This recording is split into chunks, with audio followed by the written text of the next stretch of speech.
When I first started my credit repair business, I was able to get my first 40 clients in 2 months. And I think this boiled down to some key things that I did in order to get my offer in front of people who, one, needed what I had to offer, and two, had the money to spend to solve their problem. The first thing that I did was I built a lot of trust through low ticket items. One of the things that I did was I offered a free plus shipping option for the book that I had, The Credit Reset. I was able to sell thousands of copies of this book through my free plus shipping funnel. And I found that I actually made more money when I gave away the book as opposed to selling it on Amazon, because all of the upsells and other things that I can get people to purchase along the way while getting the book for free. So I always led with that free offer. That free offer had a lot of perceived value because whenever someone gets something in the mail versus just getting something via email, like a short guide or a PDF or anything like that, the item that comes in the mail always is going to have a higher perceived value than your standard email. So I found that even when people didn't purchase my book or they didn't get the free plus shipping offer, I had a higher opt-in rate for the first half of my funnel, just collecting information like phone number, first name, last name, and email address. So this made it a lot easier for me to build my list, and it allowed me to get paid to do so. Because for every book that I gave away, it cost me about $30 in ad spend and or influencer marketing. But the average cart value, which means what people spent on average when they went through my funnel, was about $67, because there were 4 different upsells that they could add on to their order. And then at the end, there was an option to book a consultation, which had an affiliate link for a credit monitoring service that they would get a free trial to, that I would get $25 for. So just giving away the book, I made far more than when I sold it on Amazon.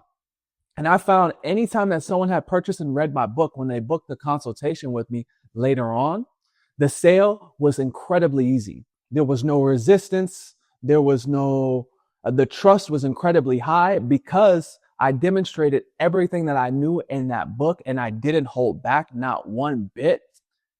And they found that they would rather have the person who they learned all this information from implement it for them do it on their own, because the trust was incredibly high.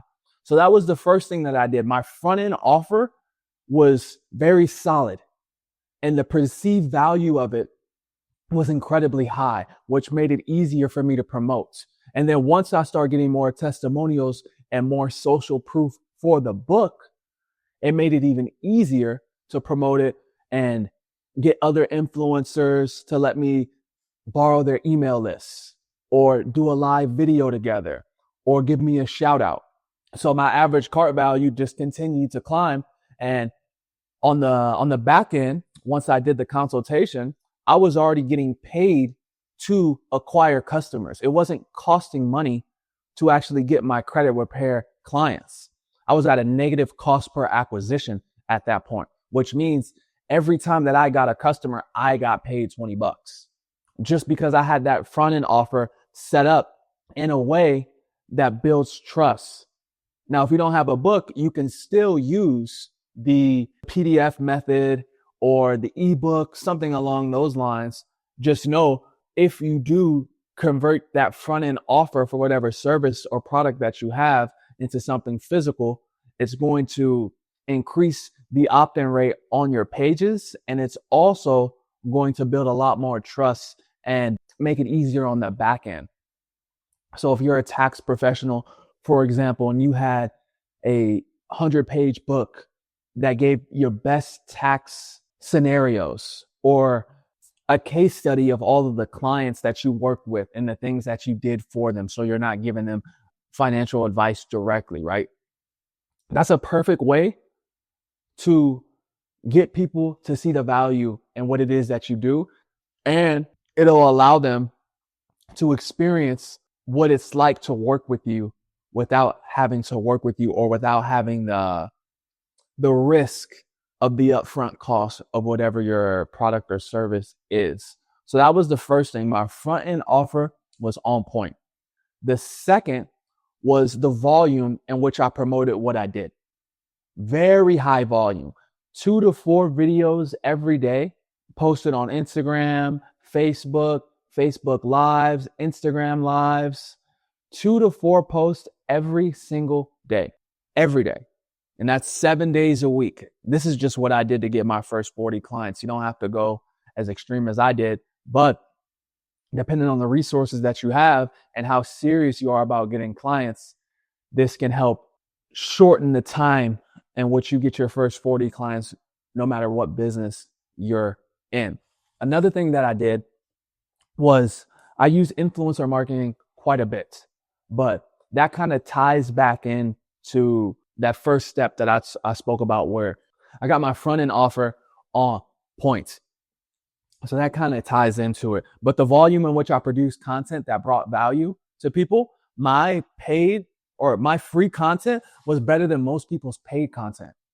My free content wiped the floor with people's paid content. If someone gets results from one of your videos after they implement whatever strategy for whatever service that you offer, if they get results from it, they're more likely to seek out more value from you. There's people that I've seen that hold back a lot of information because their whole thing is selling the course. Their whole thing is selling the program. My thing was selling the implementation of that information. The information wasn't for sale. It was the implementation. That's why my books were free. And it all drove more traffic and more customers. It funneled them down into my one-on-one service, where the margins on that were like 70, 80%. But I was actually getting paid to acquire the customers. So I've produced a lot of volume from the ads that I ran. I was always running influencer ads, Facebook retargeting. It's just a lot of volume. Getting in front of people more often, getting them familiar with what it is that you offer, and then nurturing those people on your email list. This was huge for me, because once I got them on the email list, I can continually hit them with value.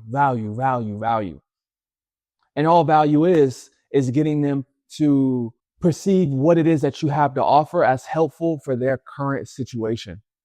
So depending on what it is that you offer, value will be different. And it depends on your audience as well, right? The value will be different. You have to find what your target audience would find valuable. All that means is what applies to them and what can they use to help improve their current situation with little to no risk. A free video has little to no risk. Those are some of the things that I did to get my first 40 clients. I also mixed in a bit of offline strategies, like mailing my books into real estate offices, mortgage brokers, or anybody that had a pool of clients that could possibly use my services. And I hosted free seminars and I hosted free workshops on how to help their clients with credit, how to communicate with their clients about their credit, some small tips that they can give them in order to get quick 30 to 50 point boost in the credit score. I offer value to them at no upfront costs and no obligation. And not all of them, but a large majority of the people that I worked with, they ended up sending me more clients. So even though I worked for free, on the back end, things kind of leveled out because I got clients from them later on. You have to dig your well before you're thirsty. But that was the way that I got my first 40 clients. Follow me on Instagram for more content. It's down below in the description. Peace.